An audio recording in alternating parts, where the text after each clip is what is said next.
Magandang gabi po mga ka-update. Andito na naman po ang inyong lingkod, Linda. Tanong ko lang po, pwede bang magbago ang isip ng isang senador kung may dugo na? Dati galit, ngayon kaalyado. Pag-usapan natin, respect lang po.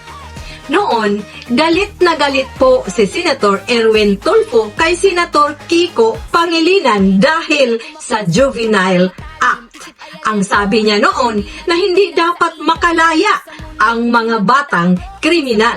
Si Senator Kiko naman sumulong ng batas para protektahan ang mga minor de edad. Pero ngayon mga idol, kaalyado na sila sa Senado. Sumang-ayon na rin si Senator Tulfo sa Juvenile Act.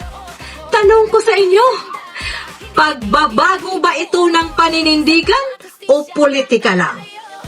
Kasi mga idol, kamakailan may nangyaring pamamaril sa Tacloban City. Minor de edad na estudyante na involved. Maraming nagsasabi kaya nangyayari ito dahil sa Juvenile Act. Pero, paalala lang po, opinion ko lang ito. Hindi ako judge, reporter lang. Ako bilang may anak, may apo, nasasaktan ako pag may dugo. Pero, naniniwala rin ako sa second chance ng mga kabataan. Siguro ang kulang, hindi batas, kundi gabay sa bahay, sa eskwela, sa simbahan. Ano sa tingin niyo mga idol? Panoorin po natin ang pahayag ni Senator Erwin Tulfo noon na hindi pa sila kaalyado ni Senator Kiko Pangilinan. Kung walang may plano na ibasura yung batas mo, sa 2022 tatakbo ko Senado para ibasura kayong batas mo na. Ang walang magsibak sa batas mo na Portuguese na Juvenile Justice Law sa 2022, ako ang sisibak niyan. Ha? Kung hindi ko masibak yan, sibakin ko yung mukha mo. Itang batas yan.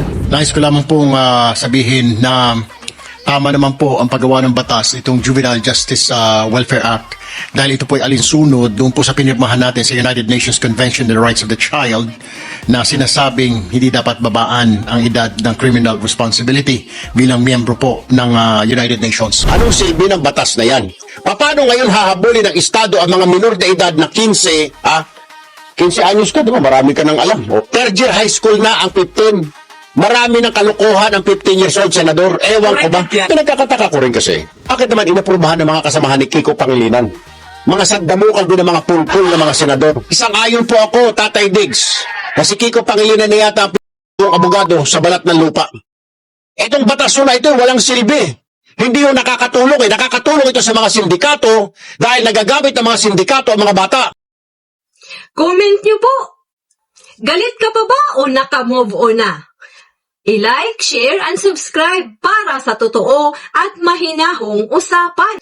Ako po ang inyong ka-update kaya comment po kayo, paki-like and share. Maraming salamat po at abangan po ang susunod ko pong mga videos.